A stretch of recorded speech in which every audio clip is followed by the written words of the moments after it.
شروع اللہ کے نام سے جو سب پر مہربان ہے، بہت مہربان ہے۔ اے لوگو، اپنے پروردگار کے غضب سے ڈرو۔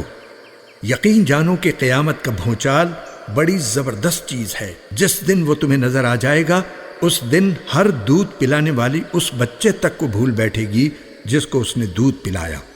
اور ہر حمل والی اپنا حمل گرا بیٹھے گی، اور لوگ تمہیں یوں نظر آئیں گے کہ وہ نشے میں بدحواس ہیں، حالانکہ وہ نشے میں نہیں ہوں گے، بلکہ اللہ کا عذاب بڑا سخت ہوگا۔ اور لوگوں میں کچھ ایسے ہیں جو اللہ کے بارے میں بے جانے بوجھے جھگڑے کرتے ہیں اور اس سرکش شیطان کے پیچھے چل کھڑے ہوتے ہیں جس کے مقدر میں یہ لکھ دیا گیا ہے کہ جو کوئی اسے دوست بنائے گا تو وہ اس کو گمراہ کرے گا اور اسے بھڑکتی دوزخ کے عذاب کی طرف لے جائے گا۔ اے لوگو، اگر تمہیں دوبارہ زندہ ہونے کے بارے میں کچھ شک ہے تو ذرا سوچو کہ ہم نے تمہیں مٹی سے پیدا کیا، پھر نطفے سے، پھر ایک جمے ہوئے خون سے، پھر ایک گوشت کے لوتھڑے سے جو کبھی پورا بن جاتا ہے اور کبھی پورا نہیں بنتا،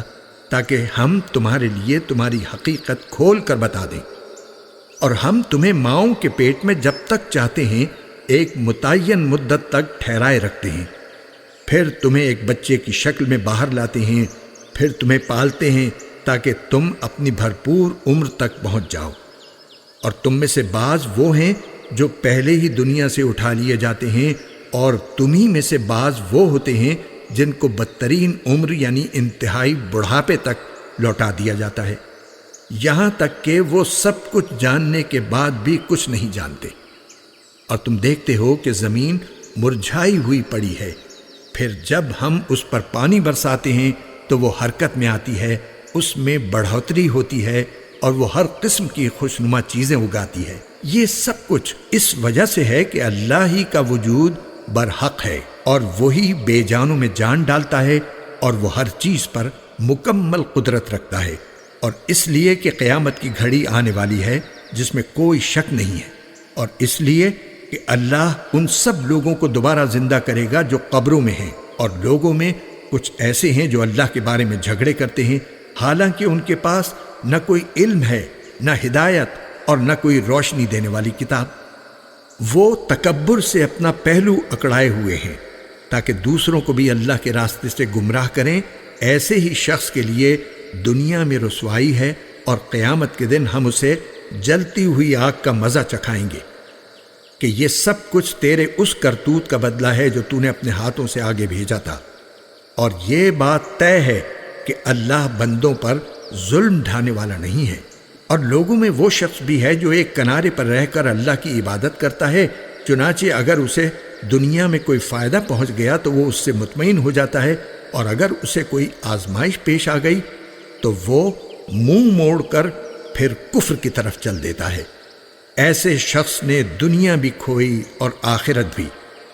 یہی تو کھلا ہوا گھاٹا ہے۔ وہ اللہ کو چھوڑ کر ان کی عبادت کرتا ہے جو نہ اسے نقصان پہنچا سکتے ہیں نہ کوئی فائدہ دے سکتے ہیں۔ یہی تو پرلے درجے کی گمراہی ہے۔ یہ ایسے جھوٹے خدا کو پکارتے ہیں جس کا نقصان اس کے فائدے سے زیادہ قریب ہے۔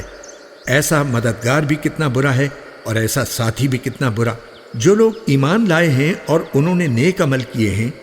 اللہ یقیناً ان کو ایسے باغات میں داخل کرے گا جن کے نیچے نہریں بہتی ہوں گی۔ یقیناً اللہ ہر وہ کام کرتا ہے جس کا ارادہ کر لیتا ہے۔ جو شخص یہ سمجھتا تھا کہ اللہ دنیا اور آخرت میں اس پیغمبر کی مدد نہیں کرے گا تو وہ آسمان تک ایک رسی تان کر رابطہ کاٹ ڈالے،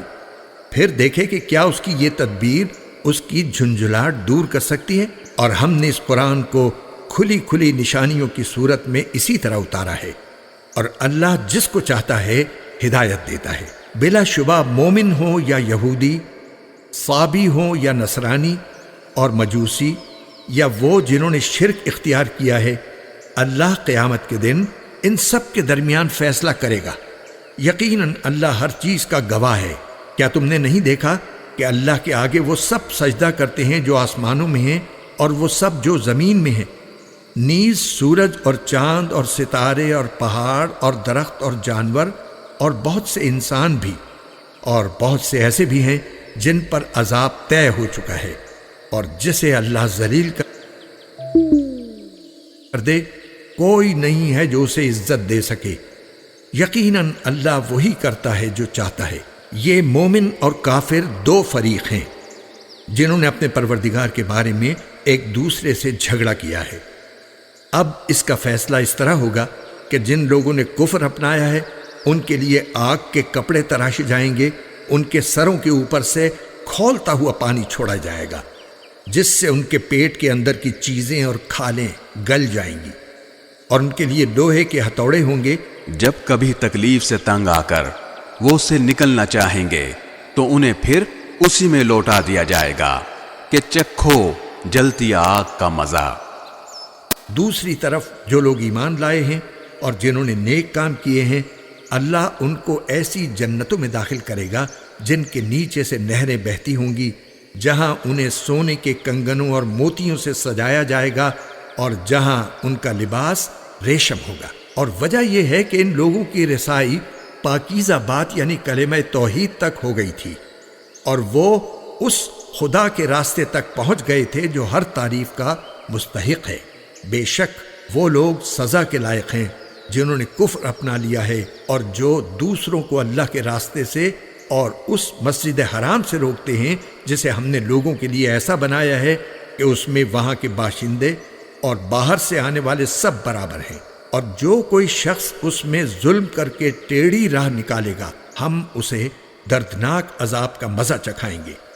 اور یاد کرو وہ وقت جب ہم نے ابراہیم کو اس گھر یعنی خانہ کعبہ کی جگہ بتا دی تھی اور یہ ہدایت دی تھی کہ میرے ساتھ کسی کو شریک نہ ٹھہرانا اور میرے گھر کو ان لوگوں کے لیے پاک رکھنا جو یہاں طواف کریں اور عبادت کے لیے کھڑے ہوں اور رکوع سجدے بجا لائیں، اور لوگوں میں حج کا اعلان کر دو کہ وہ تمہارے پاس پیدل آئیں اور دور دراز کے راستوں سے سفر کرنے والی ان اونٹنیوں پر سوار ہو کر آئیں جو لمبے سفر سے دبلی ہو گئی ہوں،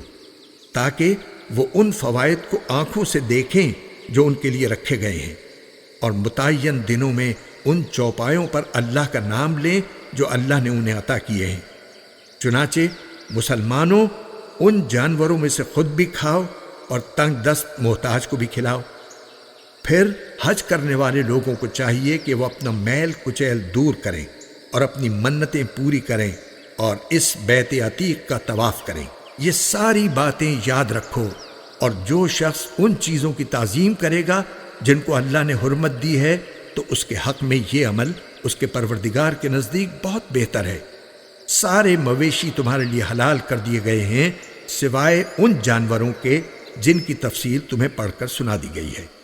لہذا بتوں کی گندگی سے اور جھوٹی بات سے اس طرح بچ کر رہو کہ تم یکسوئی کے ساتھ اللہ کی طرف رخ کیے ہوئے ہو، اس کے ساتھ کسی کو شریک نہ مانتے ہو، اور جو شخص اللہ کے ساتھ کسی کو شریک ٹھہرائے تو گویا وہ آسمان سے گر پڑا، پھر یا تو پرندے اسے اچک لے جائیں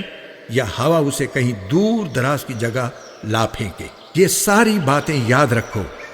اور جو شخص اللہ کے شعائر کی تعظیم کرے تو یہ بات دلوں کے تقوی سے حاصل ہوتی ہے۔ تمہیں ایک معین وقت تک ان جانوروں سے فوائد حاصل کرنے کا حق ہے، پھر ان کے حلال ہونے کی منزلیں اسی قدیم گھر یعنی خانہ کعبہ کے آس پاس ہے، اور ہم نے ہر امت کے لیے قربانی اس غرض کے لیے مقرر کی ہے کہ وہ ان مویشیوں پر اللہ کا نام لیں جو اللہ نے انہیں عطا فرمائے ہیں، لہٰذا تمہارا خدا بس ایک ہی خدا ہے، چنانچہ تم اسی کی فرما برداری کرو اور خوشخبری سنا دو ان لوگوں کو جن کے دل اللہ کے آگے جھکے ہوئے ہیں، جن کا حال یہ ہے کہ جب ان کے سامنے اللہ کا ذکر کیا جاتا ہے تو ان کے دلوں پر روب طاری ہو جاتا ہے، اور جو اپنے اوپر پڑنے والی ہر مصیبت پر صبر کرنے والے ہیں اور نماز کو قائم کرنے والے ہیں، اور جو رزق ہم نے انہیں دیا ہے اس میں سے اللہ کے راستے میں خرچ کرتے ہیں، اور قربانی کے اونٹ اور گائے کو ہم نے تمہارے لیے اللہ کے شعائر میں شامل کیا ہے، تمہارے لیے ان میں بھلائی ہے، چنانچہ جب وہ ایک قطار میں کھڑے ہوں ان پر اللہ کا نام لو، پھر جب ذبح ہو کر ان کے پہلو زمین پر گر جائیں تو ان کے گوشت میں سے خود بھی کھاؤ اور ان محتاجوں کو بھی کھلاؤ جو صبر سے بیٹھے ہوں، اور ان کو بھی جو اپنی حاجت ظاہر کریں، اور ان جانوروں کو ہم نے اسی طرح تمہارے تابع بنا دیا ہے تاکہ تم شکر گزار بنو۔ اللہ کو نہ ان کا گوشت پہنچتا ہے نہ ان کا خون، لیکن اس کے پاس تمہارا تقویٰ پہنچتا ہے۔ ہم نے یہ جانور اسی طرح تمہارے تابع بنا دیے ہیں تاکہ تم اس بات پر اللہ کی تکبیر کرو کہ اس نے تمہیں ہدایت عطا فرمائی، اور جو لوگ خوش اسلوبی سے نیک عمل کرتے ہیں انہیں خوشخبری سنا دو۔ بے شک اللہ ان لوگوں کا دفاع کرے گا جو ایمان لے آئے ہیں۔ یقین جانو کہ اللہ کسی دغاباز ناشکرے کو پسند نہیں کرتا۔ جن لوگوں سے جنگ کی جا رہی ہے انہیں اجازت دی جاتی ہے کہ وہ اپنے دفاع میں لڑیں، کیونکہ ان پر ظلم کیا گیا ہے، اور یقین رکھو کہ اللہ ان کو فتح دلانے پر پوری طرح قادر ہے۔ یہ وہ لوگ ہیں جنہیں صرف اتنی بات پر اپنے گھروں سے ناحق نکالا گیا ہے کہ انہوں نے یہ کہا تھا کہ ہمارا پروردگار اللہ ہے، اور اگر اللہ لوگوں کے ایک گروہ کے شر کو دوسرے کے ذریعے دفع نہ کرتا رہتا تو خانقاہیں اور کلیسا اور عبادت گاہیں اور مسجدیں جن میں اللہ کا کثرت سے ذکر کیا جاتا ہے سب مسمار کر دی جاتی، اور اللہ ضرور ان لوگوں کی مدد کرے گا جو اس کے دین کی مدد کریں گے۔ بلا شبہ اللہ بڑی قوت والا، بڑے اقتدار والا ہے۔ یہ ایسے لوگ ہیں کہ اگر ہم انہیں زمین میں اقتدار بخشیں تو وہ نماز قائم کریں اور زکوٰۃ ادا کریں اور لوگوں کو نیکی کی تاکید کریں اور برائی سے روکیں، اور تمام کاموں کا انجام اللہ ہی کے قبضے میں ہے۔ اور اے پیغمبر، اگر یہ لوگ تمہیں جھٹلاتے ہیں تو ان سے پہلے نوح کی قوم اور عاد و سمود کی قومیں بھی اپنے اپنے پیغمبروں کو جھٹلا چکی ہیں، نیز ابراہیم کی قوم اور لوط کی قوم اور مدین کے لوگ بھی، اور موسیٰ کو بھی جھٹلایا گیا تھا، چنانچہ ان کافروں کو میں نے کچھ ڈھیل دی، پھر انہیں پکڑ میں لے لیا۔ اب دیکھ لو کہ میری پکڑ کیسی تھی۔ غرض کتنی بستیاں تھیں جن کو ہم نے اس وقت ہلاک کیا جب وہ ظلم کر رہی تھیں، چنانچہ وہ اپنی چھتوں کے بل گری پڑی ہیں، اور کتنے ہی کنویں جو اب بیکار ہوئے پڑے ہیں، اور کتنے پکے بنے ہوئے محل جو کھنڈر بن چکے ہیں۔ تو کیا یہ لوگ زمین میں چلے پھرے نہیں ہیں جس سے انہیں وہ دل حاصل ہوتے جو انہیں سمجھ دے سکتے، یا ایسے کان حاصل ہوتے جن سے وہ سن سکتے؟ حقیقت یہ ہے کہ آنکھیں اندھی نہیں ہوتی بلکہ وہ دل اندھے ہو جاتے ہیں جو سینوں کے اندر ہیں۔ اور یہ لوگ تم سے عذاب جلدی لانے کا مطالبہ کرتے ہیں، حالانکہ اللہ اپنے وعدے کی ہرگز خلاف ورزی نہیں کرے گا۔ اور یقین جانو کہ تمہارے رب کے یہاں کا ایک دن تمہاری گنتی کے مطابق 1000 سال کی طرح کا ہوتا ہے۔ اور کتنی ہی بستیاں ایسی تھیں جنہیں میں نے مہلت دی تھی اور وہ ظلم کرتی رہیں، پھر میں نے انہیں پکڑ میں لے لیا، اور سب کو آخر کار میرے پاس ہی لوٹنا ہوگا۔ اے پیغمبر، کہہ دو کہ اے لوگو، میں تو تمہیں وضاحت کے ساتھ خبردار کرنے والا ہوں۔ پھر جو لوگ ایمان لے آئے اور نیک عمل کرنے لگے تو ان کے لیے مغفرت ہے اور باعزت رزق ہے، اور جن لوگوں نے ہماری نشانیوں کو نیچا دکھانے کے لیے دوڑ دھوپ کی ہے تو وہ دوزخ کے باسی ہیں۔ اور اے پیغمبر، تم سے پہلے ہم نے جب بھی کوئی رسول یا نبی بھیجا تو اس کے ساتھ یہ واقعہ ضرور ہوا کہ جب اس نے اللہ کا کلام پڑھا تو شیطان نے اس کے پڑھنے کے ساتھ ہی کفار کے دلوں میں کوئی رکاوٹ ڈال دی۔ پھر جو رکاوٹ شیطان ڈالتا ہے اللہ اسے دور کر دیتا ہے، پھر اپنی آیتوں کو زیادہ مضبوط کر دیتا ہے، اور اللہ بڑے علم کا، بڑی حکمت کا مالک ہے۔ یہ شیطان نے رکاوٹ اس لیے ڈالی تاکہ جو رکاوٹ شیطان نے ڈالی تھی اللہ اسے ان لوگوں کے لیے فتنہ بنا دے جن کے دلوں میں روگ ہے اور جن کے دل سخت ہیں۔ اور یقین جانو کہ یہ ظالم لوگ مخالفت میں بہت دور چلے گئے ہیں، اور اس رکاوٹ کو اللہ تعالیٰ نے اس لیے دور کیا تاکہ جن لوگوں کو علم عطا ہوا ہے وہ جان لیں کہ یہی کلام برحق ہے جو تمہارے پروردگار کی طرف سے آیا ہے، پھر وہ اس پر ایمان لائیں اور ان کے دل اس کے آگے جھک جائیں۔ اور یقین رکھو کہ اللہ ایمان والوں کو سیدھے راستے کی ہدایت دینے والا ہے، اور جن لوگوں نے کفر اپنا لیا ہے وہ اس کلام کی طرف سے برابر شک ہی میں پڑے رہیں گے، یہاں تک کہ ان پر اچانک قیامت آ جائے یا ایسے دن کا عذاب ان تک آ پہنچے جو ان کے لیے کسی بھلائی کو جنم دینے کی صلاحیت سے خالی ہوگا۔ بادشاہی اس دن اللہ کی ہوگی، وہ ان کے درمیان فیصلہ کرے گا، چنانچہ جو لوگ ایمان لائے ہیں اور انہوں نے نیک عمل کیے ہیں وہ نعمتوں کے باغات میں ہوں گے، اور جن لوگوں نے کفر اپنا لیا ہے اور ہماری آیتوں کو جھٹلایا ہے تو ایسے لوگوں کے لیے ذلت والا عذاب ہوگا۔ اور جن لوگوں نے اللہ کے راستے میں ہجرت کی پھر قتل کر دیے گئے یا ان کا انتقال ہو گیا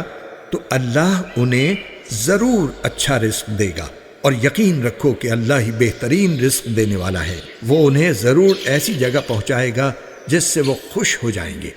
اور اللہ یقیناً ہر بات جاننے والا بڑا بردبار ہے۔ یہ بات تو طے ہے، اور آگے یہ بھی سن لو کہ جس شخص نے کسی کو بدلے میں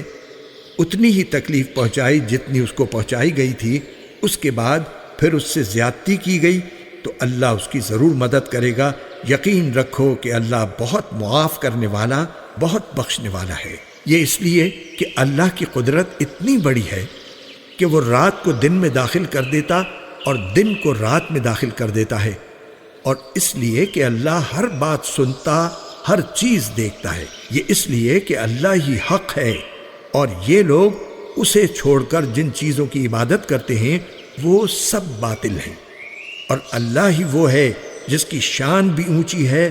رتبہ بھی بڑا۔ کیا تم نے نہیں دیکھا کہ اللہ نے آسمان سے پانی اتارا جس سے زمین سرسبز ہو جاتی ہے؟ حقیقت یہ ہے کہ اللہ بڑا مہربان، ہر بات سے باخبر ہے۔ جو کچھ آسمانوں میں ہے اور جو کچھ زمین میں ہے سب اسی کا ہے، اور یقین رکھو کہ اللہ ہی وہ ذات ہے جو سب سے بے نیاز ہے، بذات خود قابل تعریف۔ کیا تم نے نہیں دیکھا کہ اللہ نے زمین کی ساری چیزیں تمہارے کام میں لگا رکھی ہیں، اور وہ کشتیاں بھی جو اس کے حکم سے سمندر میں چلتی ہیں، اور اس نے آسمان کو اس طرح تھام رکھا ہے کہ وہ اس کی اجازت کے بغیر زمین پر نہیں گر سکتا۔ حقیقت یہ ہے کہ اللہ لوگوں کے ساتھ شفقت کا برتاؤ کرنے والا بڑا مہربان ہے۔ اور وہی ہے جس نے تمہیں زندگی دی، پھر وہ تمہیں موت دے گا، پھر تمہیں زندہ کرے گا۔ واقعی انسان بڑا ناشکرا ہے۔ ہم نے ہر امت کے لوگوں کے لیے عبادت کا ایک طریقہ مقرر کیا ہے جس کے مطابق وہ عبادت کرتے ہیں، لہٰذا اے پیغمبر لوگوں کو تم سے اس معاملے میں جھگڑا نہیں کرنا چاہیے، اور تم اپنے پروردگار کی طرف دعوت دیتے رہو، تم یقیناً سیدھے راستے پر ہو۔ اور اگر وہ تم سے جھگڑیں تو کہہ دو کہ جو کچھ تم کر رہے ہو اللہ اسے خوب جانتا ہے۔ اللہ قیامت کے دن تمہارے درمیان ان باتوں کا فیصلہ کرے گا جن میں تم اختلاف کیا کرتے تھے۔ کیا تم نہیں جانتے کہ آسمان اور زمین کی تمام چیزیں اللہ کے علم میں ہیں؟ یہ سب باتیں ایک کتاب میں محفوظ ہیں۔ بے شک یہ سارے کام اللہ کے لیے بہت آسان ہیں، اور یہ لوگ اللہ کو چھوڑ کر ان چیزوں کی عبادت کرتے ہیں جن کے معبود ہونے کی اللہ نے کوئی دلیل نازل نہیں کی، اور خود ان لوگوں کو بھی اس کے بارے میں کوئی علم حاصل نہیں، اور ان ظالموں کا آخرت میں کوئی مددگار نہیں ہوگا۔ اور جب ان کو ہماری آیتیں اپنی پوری وضاحتوں کے ساتھ پڑھ کر سنائی جاتی ہیں تو تم ان کافروں کے چہروں پر ناگواری کے اثرات صاف پہچان لیتے ہو۔ ایسا لگتا ہے کہ یہ ان لوگوں پر حملہ کر دیں گے جو انہیں ہماری آیتیں پڑھ کر سنا رہی ہیں۔ کہہ دو کہ لوگو کیا میں تمہیں ایسی چیز بتلا دوں جو اس سے زیادہ ناگوار ہے؟ آگ، اللہ نے کافروں سے اس کا وعدہ کر رکھا ہے اور وہ بہت برا ٹھکانہ ہے۔ لوگو ایک مثال بیان کی جا رہی ہے، اب اسے کان لگا کر سنو۔ تم لوگ اللہ کو چھوڑ کر جن جن کو دعا کے لیے پکارتے ہو وہ ایک مکھی بھی پیدا نہیں کر سکتے، چاہے اس کام کے لیے سب کے سب اکٹھے ہو جائیں، اور اگر مکھی ان سے کوئی چیز چھین کر لے جائے تو وہ اس سے چھڑا بھی نہیں سکتے۔ ایسا دعا مانگنے والا بھی بودا، اور جس سے دعا مانگی جا رہی ہے وہ بھی۔ ان لوگوں نے اللہ کی ٹھیک ٹھیک قدر ہی نہیں پہچانی۔ حقیقت یہ ہے کہ اللہ قوت کا بھی مالک ہے، اقتدار کا بھی مالک۔ اللہ فرشتوں میں سے بھی اپنا پیغام پہنچانے والے منتخب کرتا ہے اور انسانوں میں سے بھی۔ یقیناً اللہ ہر بات سنتا، ہر چیز دیکھتا ہے۔ وہ ان کے آگے اور پیچھے کی ساری باتوں کو جانتا ہے،